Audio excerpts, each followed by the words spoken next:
आचार्य जी, मुझे अपनी पत्नी पर हर वक्त शक होता रहता है, मैं इसे कैसे दूर कर सकता हूँ? बहुत सारे तो मैरिज काउंसलर्स होते हैं, भारत में कम होते हैं, अमेरिका वगैरह में ज़्यादा होते हैं। वहाँ पे अगर जाते हैं जोड़े कि हमारी शादी टूट रही है, हमें एक दूसरे पे भरोसा नहीं है, तो वहाँ जो बातें बताई जाती हैं उनमें से एक ये भी प्रमुख होती है कि एक दूसरे को ज़्यादा वक्त दीजिए, घूमिए फिरिए, साथ खाइए, बहुत सारी बातें करिए।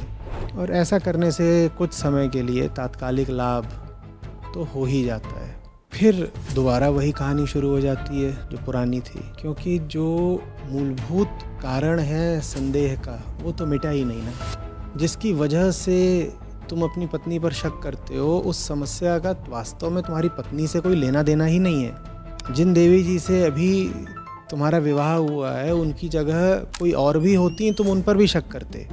ऐसा नहीं है कि तुम्हें पत्नी मात्र पर शक है। तुम्हें किस पर शक नहीं है ये बताओ? तुम्हें अपने आप पर शक नहीं है? तुम्हें नौकरी में अपने बॉस पर शक नहीं है? तुम्हें अपने ग्राहकों पर शक नहीं है? तुम्हें अपने भाइयों पर, अपने दोस्तों पर, यहाँ तक कि अपने अभिभावकों पर भी शक नहीं है? क्या तुम्हें किस पर शक नहीं है?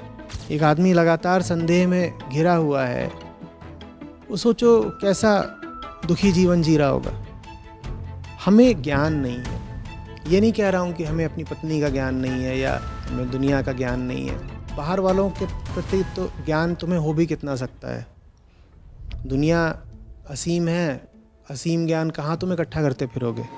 सबसे पहले अपना ज्ञान करना होता है। संदेह किस पर हो रहा है उसकी बात नहीं है, संदेह करने वाला कौन है उसकी बात है। जब तुम खुद को नहीं जानते, तुम्हें शायद यही नहीं पता कि तुमने शादी की क्यों है, तो तुम अपनी पत्नी को लेकर के आश्वस्त कैसे रह सकते हो? इसी तरह ज़्यादातर पत्नियां भी अपने पतियों को लेकर आश्वस्त नहीं रहती, क्योंकि उनको पता ही नहीं है कि उनकी ज़िंदगी में ये व्यक्ति कर क्या रहा है। जहाँ ज्ञान नहीं वहाँ संदेह, बात खत्म।